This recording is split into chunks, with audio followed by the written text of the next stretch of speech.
Em casa também funciona, no carro também funciona, no trabalho também funciona.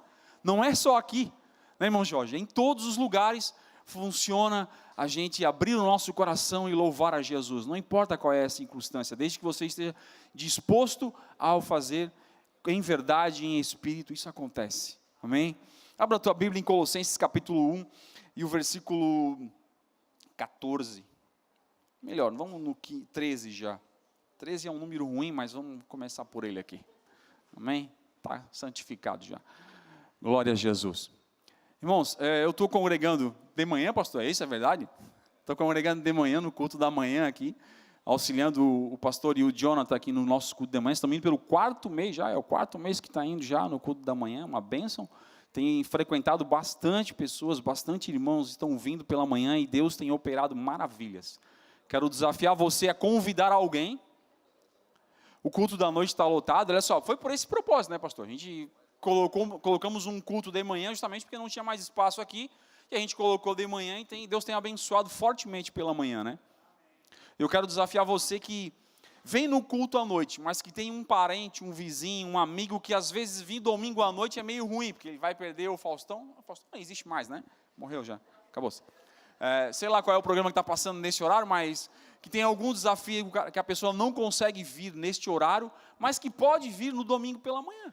Então, convide ele a vir pelo domingo da manhã, é um culto rápido assim, não é um culto tão extenso como é o nosso da noite, se bem que é meia hora a menos, não é tão longo assim, não é tão curto também, mas é um culto desafiador, para que você possa trazer alguém, convidar alguém para aceitar a Jesus e participar com a gente no domingo pela manhã, amém? Glória a Deus. Então vamos ler a palavra do Senhor Jesus, Colossenses capítulo 1, versículo 13. Ele nos tirou da potestade das trevas e nos transportou para o reino do Filho do seu amor, em quem temos a redenção pelo seu sangue, a saber, a remissão dos pecados, ao qual é a imagem de Deus invisível, o primogênito de toda a criação. Portanto, porque nele foram criadas todas as coisas, que há nos céus e na terra, visíveis e invisíveis, sejam tronos, sejam dominações, sejam principados, sejam potestades, tudo foi criado por ele e para ele. E ele é antes de todas as coisas, e todas as coisas subsistem por ele. Ele é a cabeça do corpo da igreja, é o princípio e o primogênito dentre os mortos, para que em tudo tenha a proeminência, porque foi do agrado do Pai, que toda a plenitude nele habitasse. Amém? Tome o teu assento, querido. Glória a Jesus. Glória a Jesus. Louvado seja o nome do Senhor.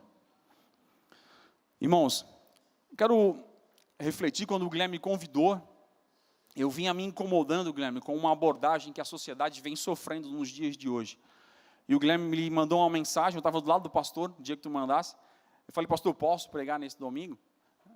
Bora. E eu estava, há uma semana antes, Guilherme, me incomodando com uma abordagem que vem acontecendo constantemente na sociedade, aonde nós estamos inseridos, seja no trabalho, seja na faculdade, seja onde quer que você esteja, essa abordagem tem chega. E a irmã Gladys falou uma parte dela, e o nosso irmão aqui, que é o coordenador de jovens, Isaqueu, falou uma parte do texto que eu quero dar continuidade aqui nesta noite, que é justamente sobre a identidade sua. A pergunta que eu quero fazer essa noite para todos nós aqui é: quem é você? Quem é você? Eu quero usar como base esse texto de Colossenses, e aí quando a gente vai ver Paulo escrevendo à igreja de Colossos, a gente vai ver o nosso mestre, o nosso mestre maior, Paulo, depois de Jesus, escreveu 13 epístolas, mais de 50% do Novo Testamento é Paulo que escreveu, 20% da Bíblia é Paulo que escreveu, e ele exorta a igreja de Colossos com 4 capítulos, numa riqueza teológica absurda, assim.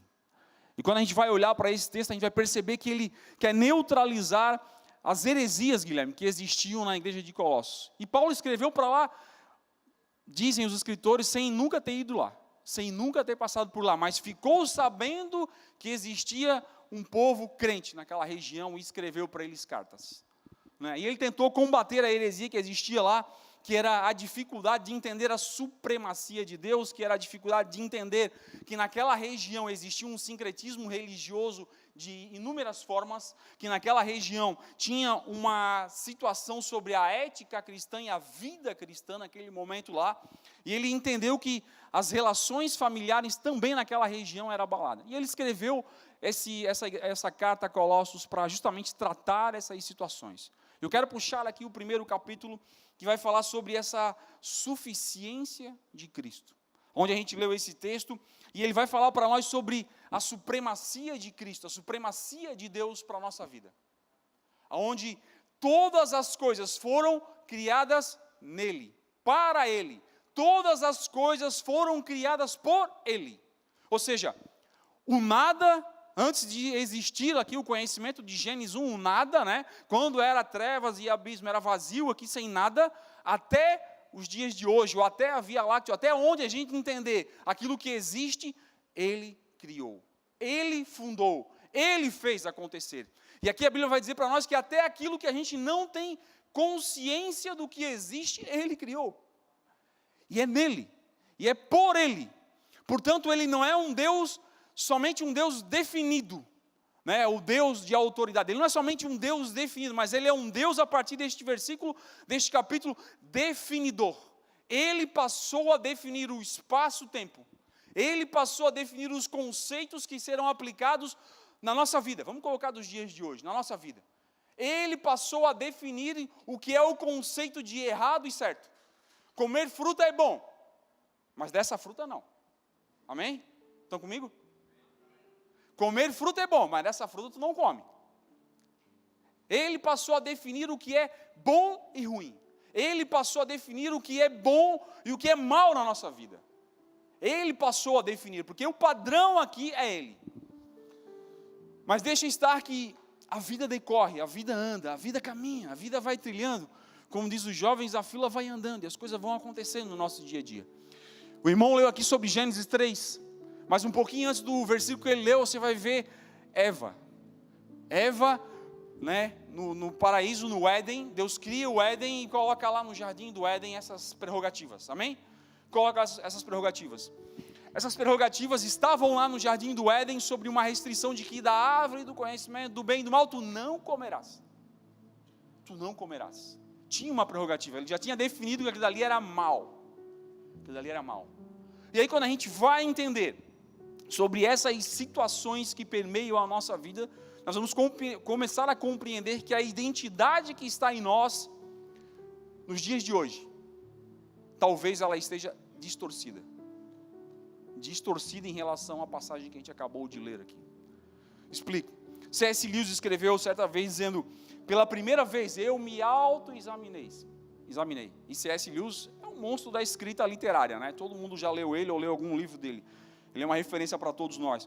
Ele diz o seguinte, pela primeira vez eu me autoexaminei, com um propósito sério e prático, e ali eu encontrei algumas coisas que me assustaram enormemente. Eu encontrei em mim um bestiário de luxúria, um hospício de ambição, um canteiro de medos e um harém de ódios mimados em mim.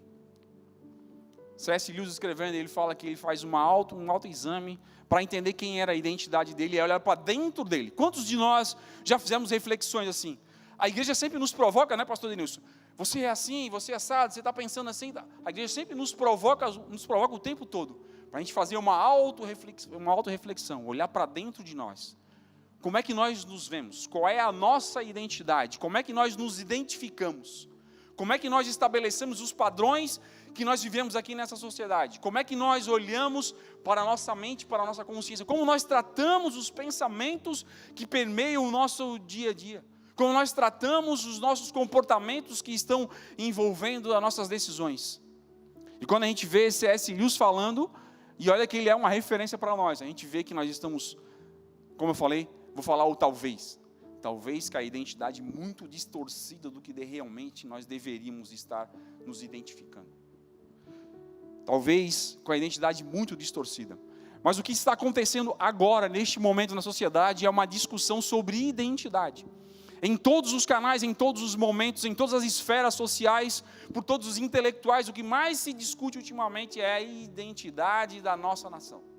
A identidade da civilização, seja a identidade de gênero ou sexualidade, seja a identidade cultural ou de etnias, seja a identidade digital e as suas privacidades, seja a identidade espiritual e as religiões que existem, seja as identidades de classe ou a economia que nela permeia, seja a identidade de saúde mental ou a identidade de propósitos, em uma sociedade de mudanças rápidas, em que o propósito deixou de existir, em que os valores mudam rapidamente, mas está se discutindo as identidades com muita frequência, numa velocidade absurda. Se a gente parar para entender que uma geração, vamos colocar 1918, talvez a geração Baby Boomers, durava 25 anos, uma geração hoje está em torno de 10 anos, porque a velocidade do conhecimento, a informação chega para nós numa velocidade muito rápida que acelerou uma geração inteira.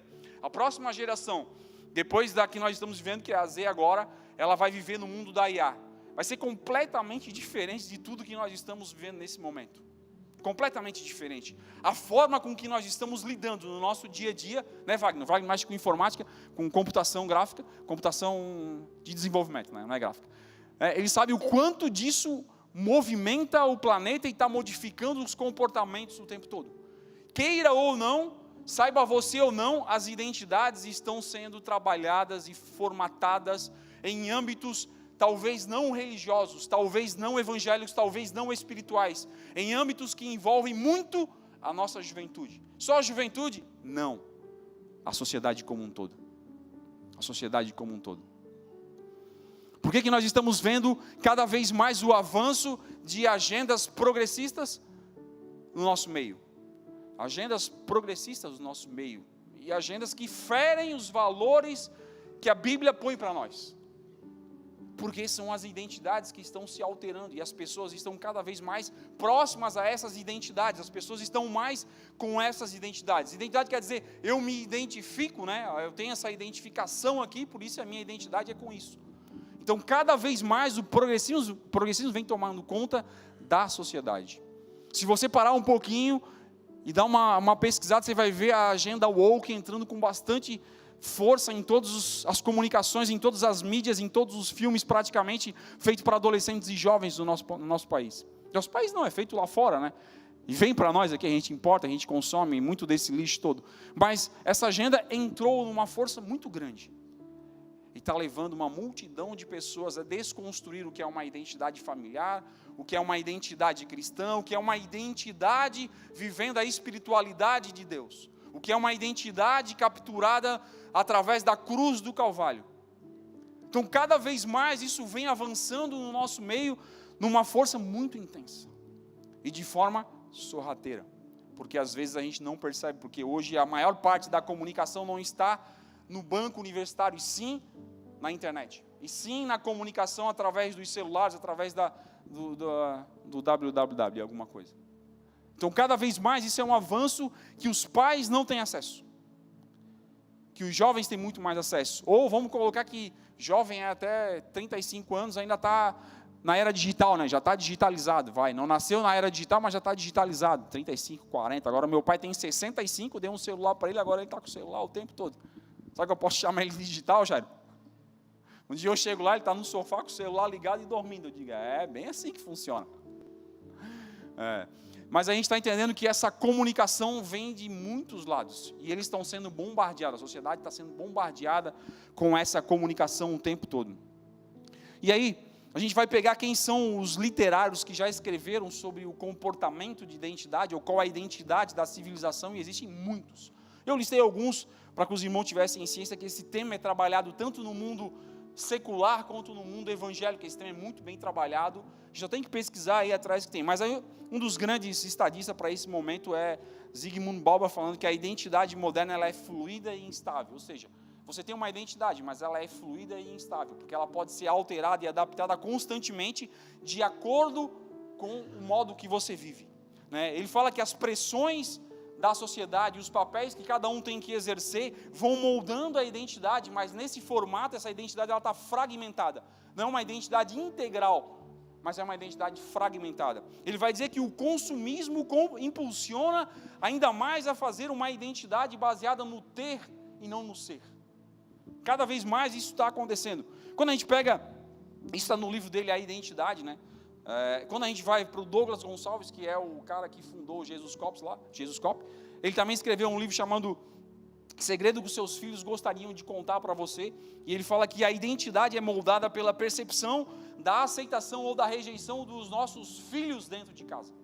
A identidade começa a ser construída por aí. Ele fala que os pais têm papel fundamental na validação da identidade do seu filho, e que o apoio à validação ajuda a proteger em relação ao que está acontecendo na sociedade.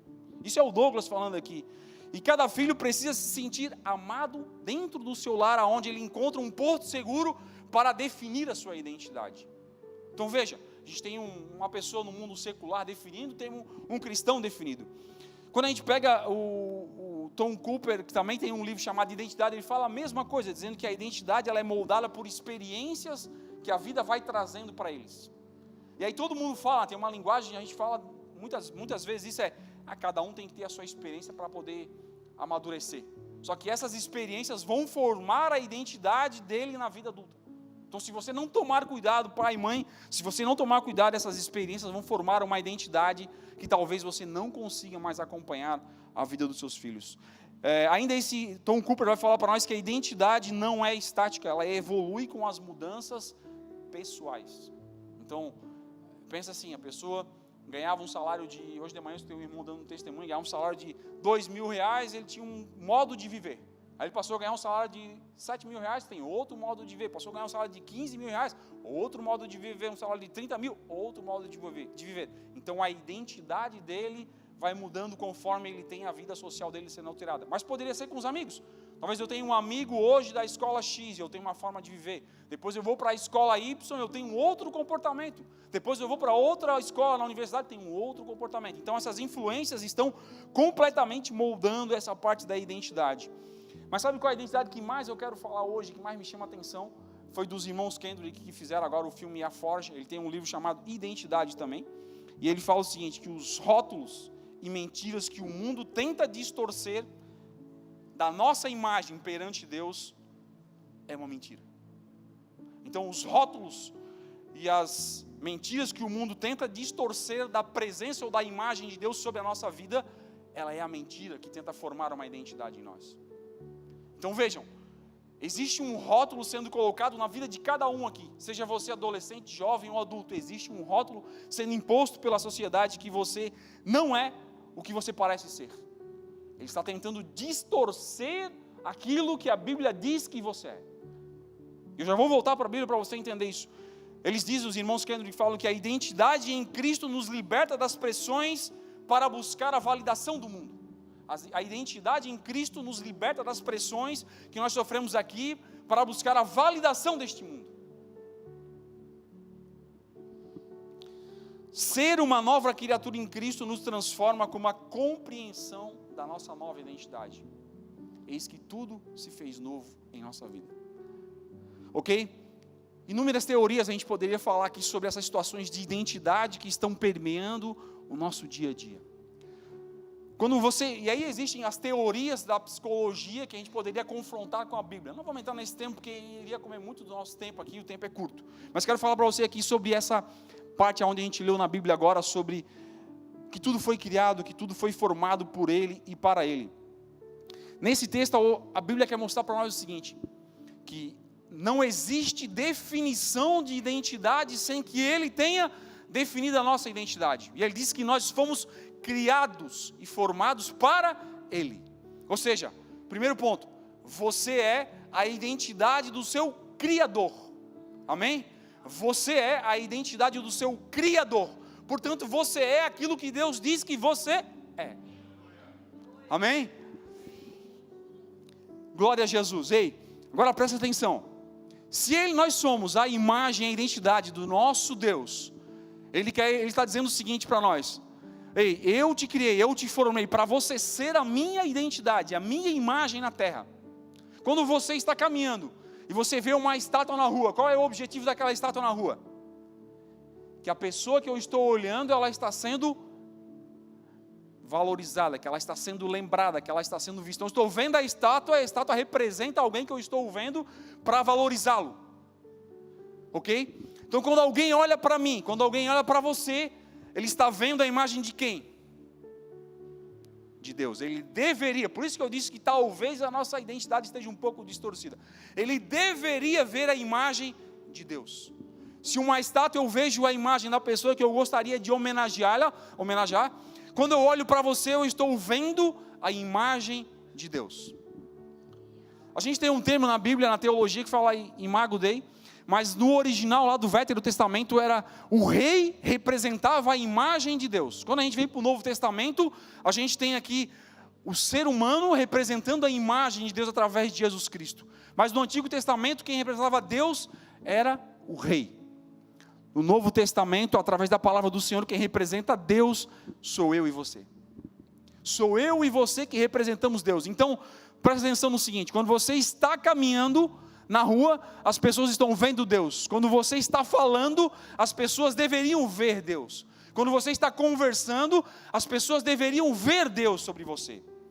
E aí, eu quero entrar lá em Gênesis 1:26. Gênesis 1:26 que diz assim: e disse Deus, façamos o homem à nossa imagem. Amém? Até aqui, estamos juntos? Estamos caminhando? Façamos o homem à nossa imagem, conforme a nossa semelhança. E domine.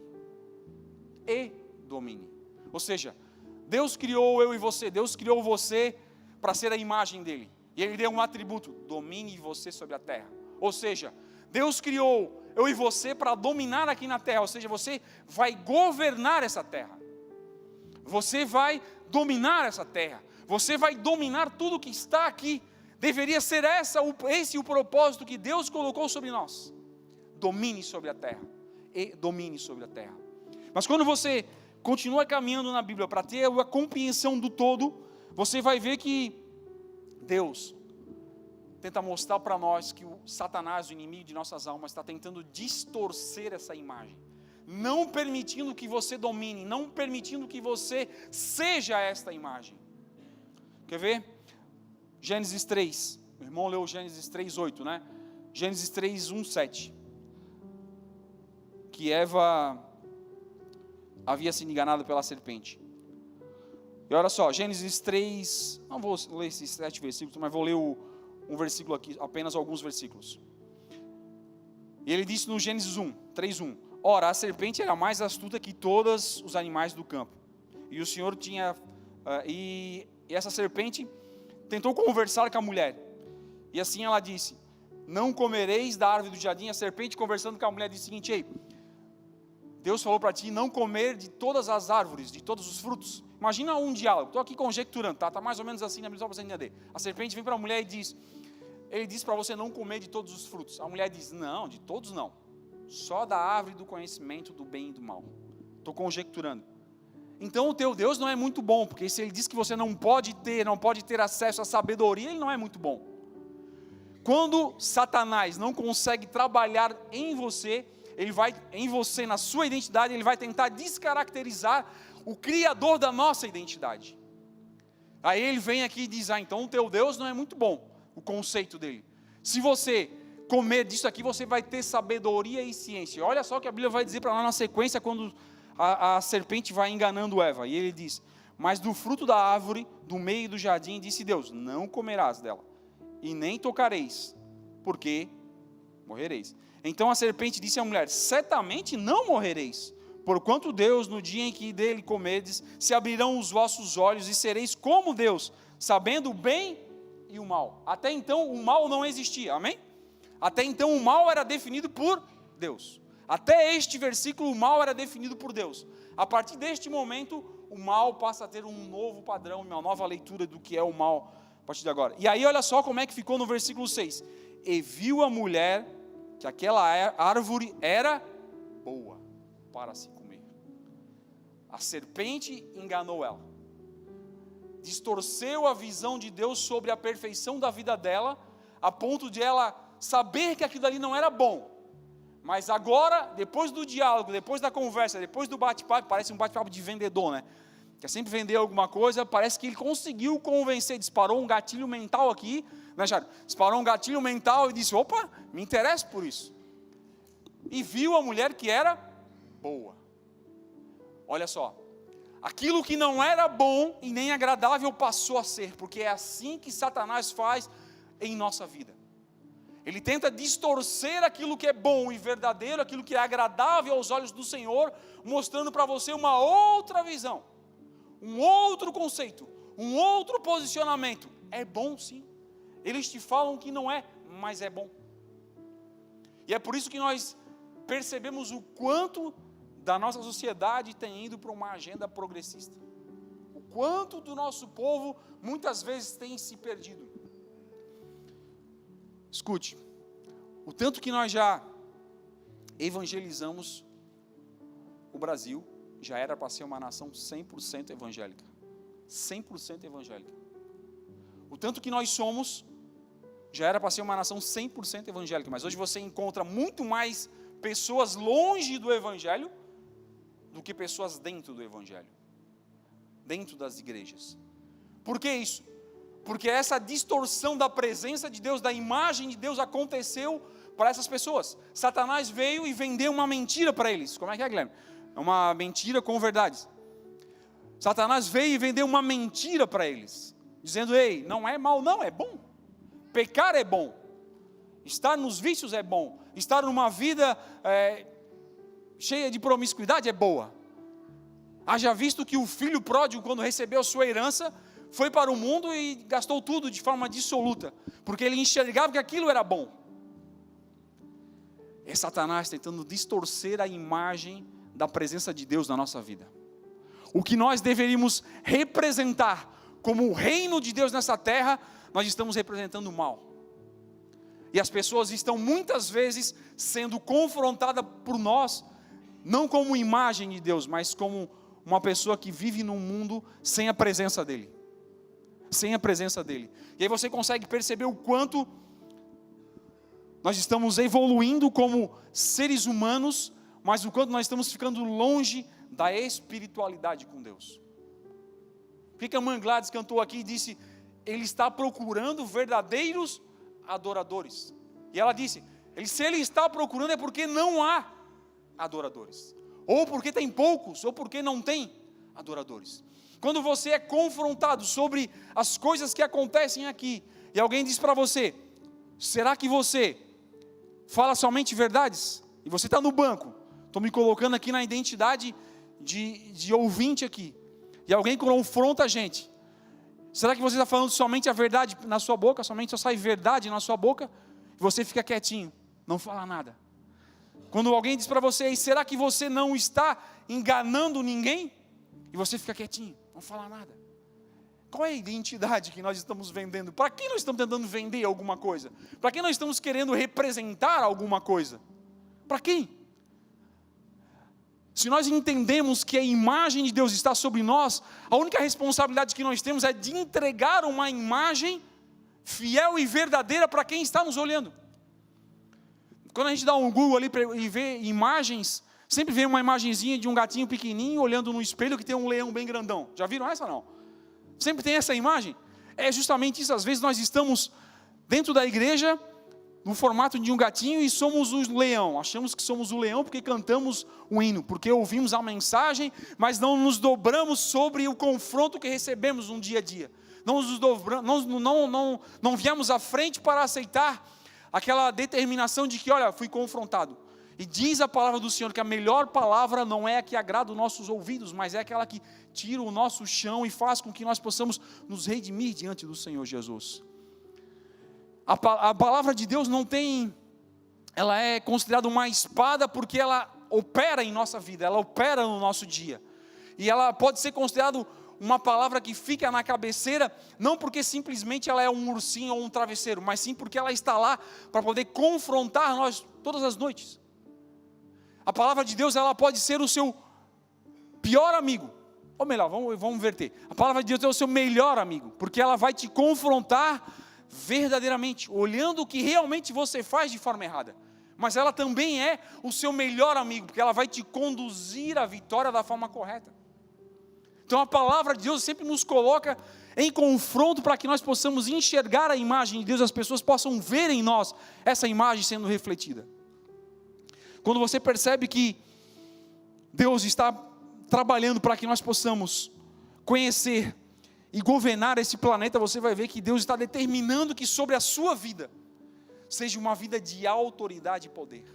Quando Ele diz que governe o homem sobre a terra, Ele está dizendo o seguinte: ei, eu não quero atuar aqui na terra, Deus, eu quero atuar sobre você, através de você. Então o que Deus quer operar na terra, não é Ele fazendo por Ele mesmo, mas Ele quer fazer através de nós. Ele quer fazer através de mim, através de você. Quando Ele diz governe, Ele está dizendo: ei, é através de você que a autoridade e o poder tem que ser manifestado nessa terra. Porque não foi dado aos anjos, foi dado a mim, foi dado a você. Os anjos não conseguem olhar para Ele, eles ficam sem olhar, dizendo glória, glória. Somente eu e você podemos olhar para Ele e dizer Pai. Somente eu e você podemos olhar para Ele, Pai, e chamá-lo de Pai. Escute, quando Elias foi conclamado para orar, para não chover, foi Deus que foi lá e fez isso? Ele disse: Elias, você vai lá no monte, vai orar e não vai chover. Deus agiu através de Elias. Quando ele volta a chover, ele diz: você vai lá de novo, você vai orar e vai voltar a chover. Sabe o que é isso?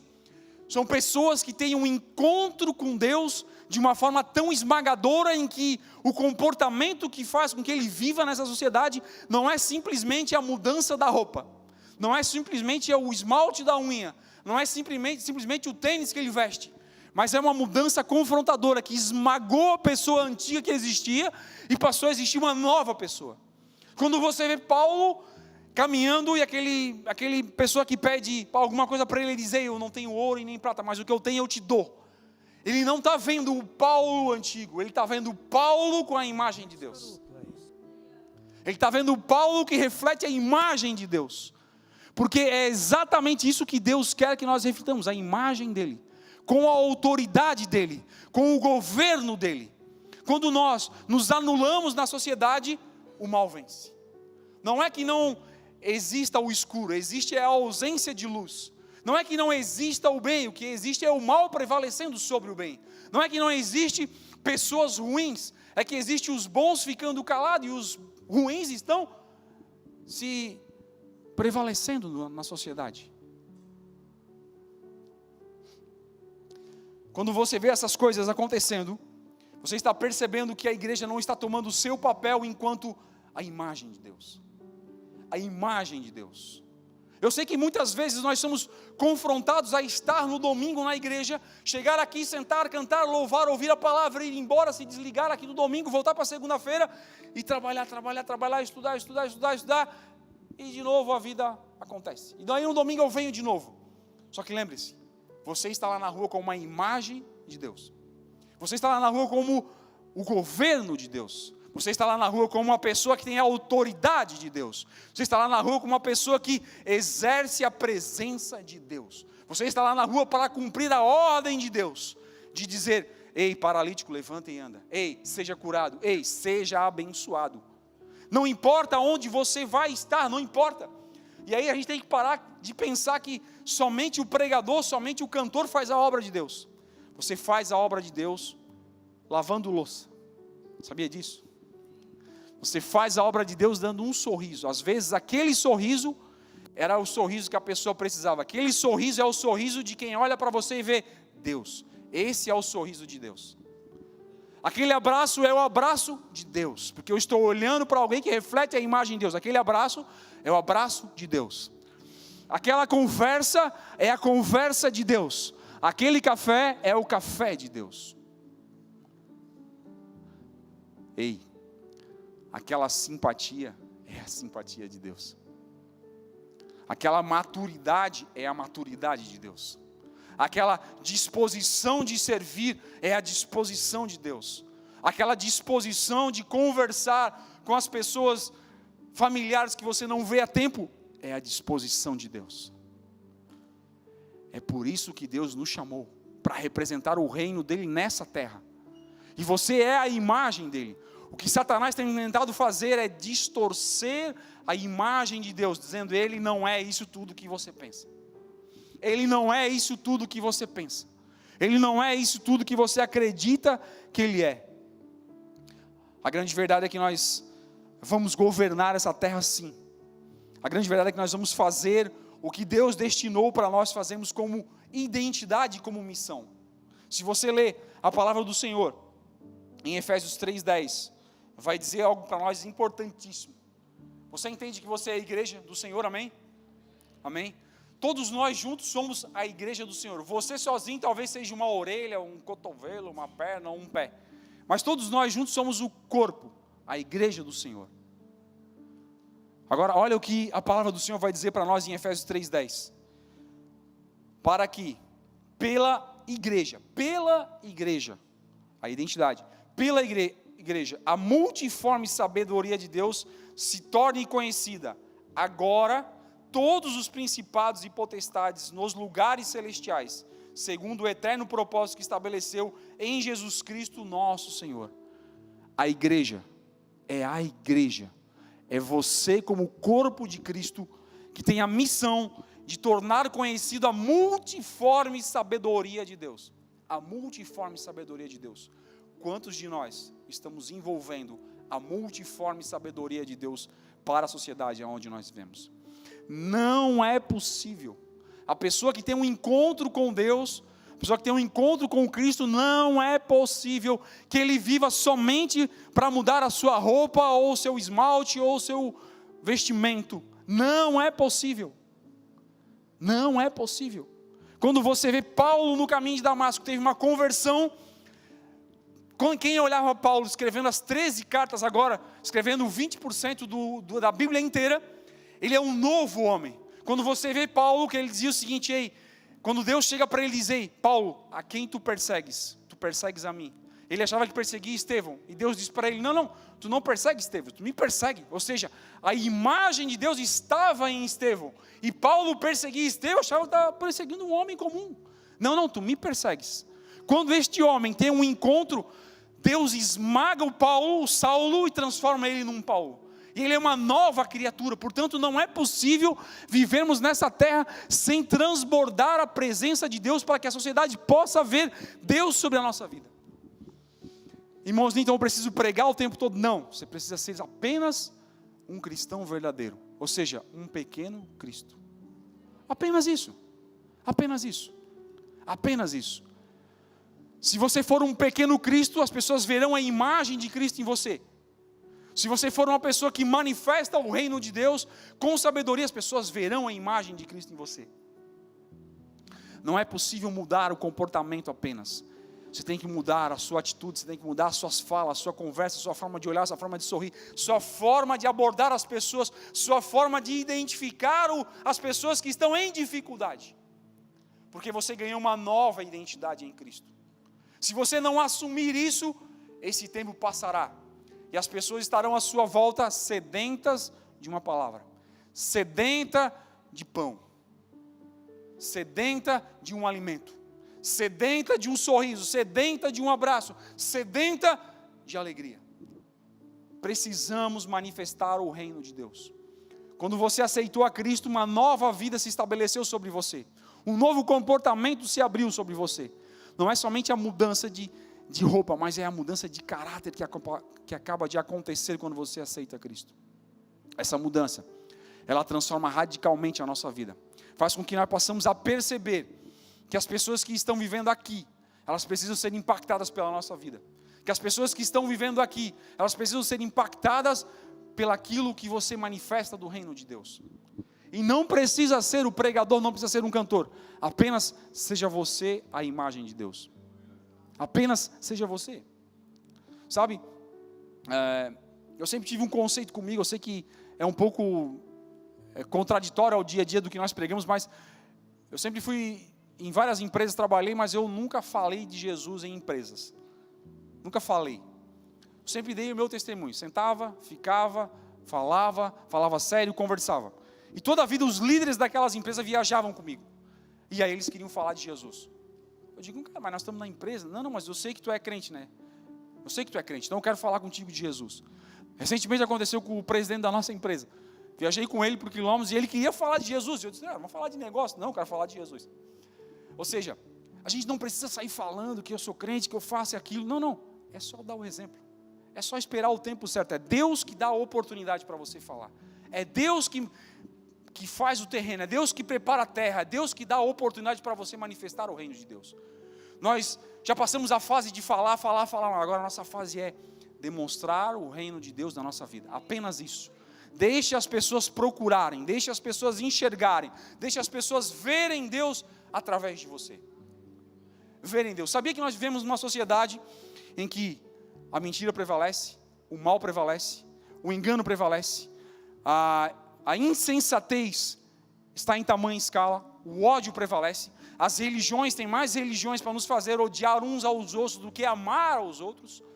Então nós vivemos numa sociedade completamente disfuncional. Se você for uma pessoa que simplesmente segue o que está aqui, você já vai ser completamente andando na contramão do que está sendo no mundo. Então as pessoas olharão para você e virão, e você, ele está na contramão do que tudo está sendo falado. Que coisa maluca. Quero falar com essa pessoa, quero conversar com ela. Sabe qual é a lógica? É Deus preparando o caminho para você falar dele. É Deus preparando as suas palavras. É Deus preparando como você tem que fazer. Chega de falar e vamos apenas manifestar o reino de Deus através dos nossos atos, através da nossa vida, através da nossa conversa, através do nosso diálogo. Quando as pessoas perceberem que a gente fala e faz, quando as pessoas perceberem que nós damos a nossa palavra e cumprimos, quando as pessoas perceberem que nós não estamos ali para enganar e nem para mentir, quando as pessoas perceberem que nós estamos ali para executar aquilo que foi acordado, aquilo que foi combinado, as pessoas vão dizer: eu quero falar contigo, eu quero falar contigo, eu quero falar contigo. Um dia o meu chefe me interpelou dizendo: ei, tem bastante gente com dificuldade aqui, né, que não consegue trabalhar, não consegue desempenhar, estão sempre tentando enganar a gente, né, Brito? Eu digo: amigo, tem sempre gente assim. Tem sempre gente assim. Mas sabe o que eu aprendi na minha vida? Falei para ele: eu não trabalho por causa de ti, que é meu chefe, mas eu trabalho por causa de Deus. Eu tenho um compromisso de ser uma pessoa correta, porque eu assumi esse compromisso na cruz daquele que pagou um preço por mim.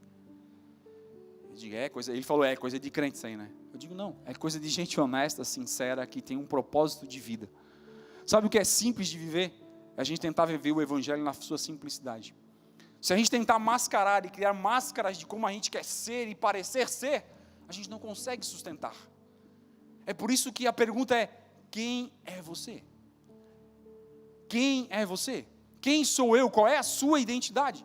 Se nós conseguimos entender a nossa identidade em Cristo, nós vamos perceber que Deus está manifestando este tempo para que você possa refletir a imagem, para que você possa governar e para que Ele possa operar através de você. Não é Ele que vai vir aqui fazer, é você que vai fazer pela misericórdia dEle sobre a sua vida. Porque a sua identidade está conectada com Ele. E quando você percebe que essas obras vão glorificar o nome de Deus, você vê que em Mateus 5,16 Ele vai dizer assim: que os homens verão as vossas obras e elas glorificarão o reino de Deus, e elas glorificarão a Deus, e elas glorificarão o vosso Pai. Ou seja, é o que você está fazendo no seu dia a dia que vai glorificar a Deus. Ué, não é o que eu canto? Sim, também, mas o que você faz fora da igreja glorifica a Deus. Agora preste atenção no seguinte: Sansão, quando estava brincando de ser um escolhido de Deus, em que ele é preso, ele vai ao templo de Dagom sendo levado como um troféu por todos os filisteus, e ele chega lá e todo mundo fica tirando ondas, zoando ele, dizendo: ei, não é isso aí aquele servo de Deus, não é isso aí aquele escolhido por Deus, não é isso aí aquele que é nazireu, não é isso aí aquele que representava o Deus de Israel. O enxovalhado ali não foi ele, foi Deus. O que ele deveria representar como Deus, naquele exato momento, o Deus que ele representava foi ao chão, foi enxovalhado com ele, porque ele deveria refletir a imagem de Deus como um propósito na sua vida, mas ele não conseguia demonstrar isso. E a grande certeza que nós temos é que o padrão bíblico estabelecido por Deus é através dele. Se você perguntar qual é o padrão de vida, ele vai dizer: eu sou a vida. Se você perguntar qual é o padrão de iluminação para o nosso caminho, ele vai dizer: eu sou a luz. Se você perguntar que morto não pode reviver, ele vai dizer: Lázaro, sai para fora. porque Ele tem o controle sobre a morte. Se você perguntar como é que eu alimento as pessoas, Ele vai dizer: eu sou o pão da vida. Se você perguntar, mas como é que eu sirvo água para aqueles que são sedentos? Ele vai dizer: eu sou a água da vida. Ele estabeleceu um novo padrão, Ele deu o padrão para nós. Ele é o padrão que nós deveríamos representar nesta vida, nesta sociedade. Ele é o padrão que eu e você deveríamos representar. Deus sempre está colocando em nossas mãos a decisão de servir Ele o tempo todo.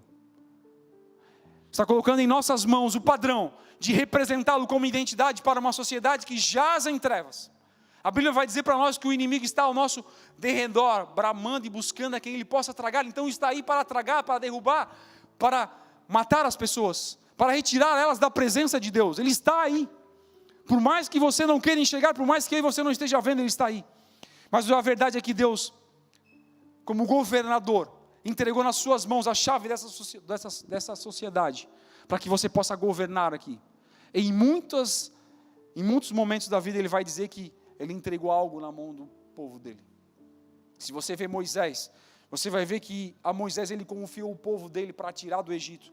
Se você vê Davi, Ele vai dizer que Ele confiou o reino de Israel a Davi. Se você vê Isaías, Ele vai dizer que confiou a palavra de Deus a Isaías. Se você vê José, ele vai dizer que eu confiei o meu filho amado a você, José. Se você vê João, ele vai dizer que confiou as revelações das coisas vindouras do Apocalipse a João.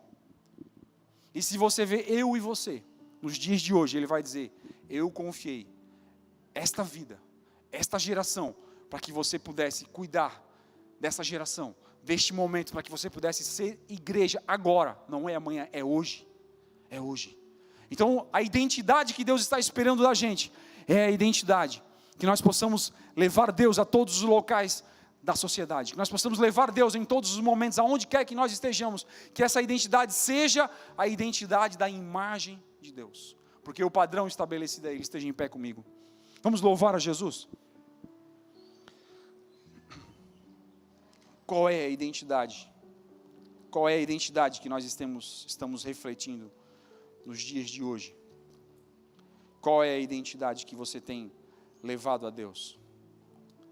Qual é a identidade? Olhe para dentro de você agora e veja essa identidade. É a identidade que realmente Deus espera da gente. Irmãos, você está aqui com um propósito a ser cumprido. Sabia que identidade conecta com propósitos? Quem não tem propósito nessa terra não sabe para onde vai. A imagem que nós temos muitas vezes de céu é que parece uma Disneylândia, né? Parece uma Disneylândia. Tem uma Fire Whip, uma montanha para a gente brincar lá. Tem os bonequinhos para a gente ver. Tem casa com varanda. Mas a grande verdade é que a Bíblia vai falar para nós em Apocalipse que Ele deu a autoridade. Aquele que vencer, eu darei o direito de sentar comigo no trono. E a Bíblia vai mostrar para nós que existem 20 tronos. Só senta no trono quem o rei autoriza. Só senta no trono quem é herdeiro. Sabia que no mundo antigo do Antigo Testamento, nem a rainha poderia sentar na mesa do rei se ele não apontasse o cetro para ela? Somente o filho primogênito poderia sentar direto no trono com ele, na mesa com ele, porque ele era o herdeiro. E Deus deu essa autoridade e esse direito para mim e para você sentar no trono com Ele. Então você tem a autoridade de sentar no trono porque você é herdeiro dessas coisas que Deus prometeu para mim e para você.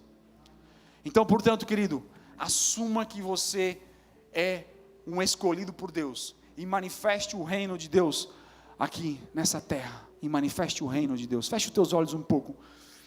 Eu quero que você imagine como você tem vivido até esses dias. Se pessoas estão olhando para você e conseguem perceber a imagem de Deus. Se pessoas estão olhando para você e conseguem perceber o governo de Deus. Se pessoas estão olhando para você e conseguem perceber a autoridade de Deus para manifestar o reino. Se pessoas estão olhando para você e conseguem saber se Deus realmente está na sua vida. A Bíblia está repleta de exemplos falando para nós: ali vai um santo homem de Deus, ali vai uma santa mulher de Deus. Nós estamos conseguindo perceber isso nos dias de hoje. Nós estamos cada vez mais, como diz o apóstolo São Paulo, nos envolvendo com os embaraços dessa vida, nos envolvendo, mas nós deveríamos deixar o embaraço que tão de perto nos rodeia.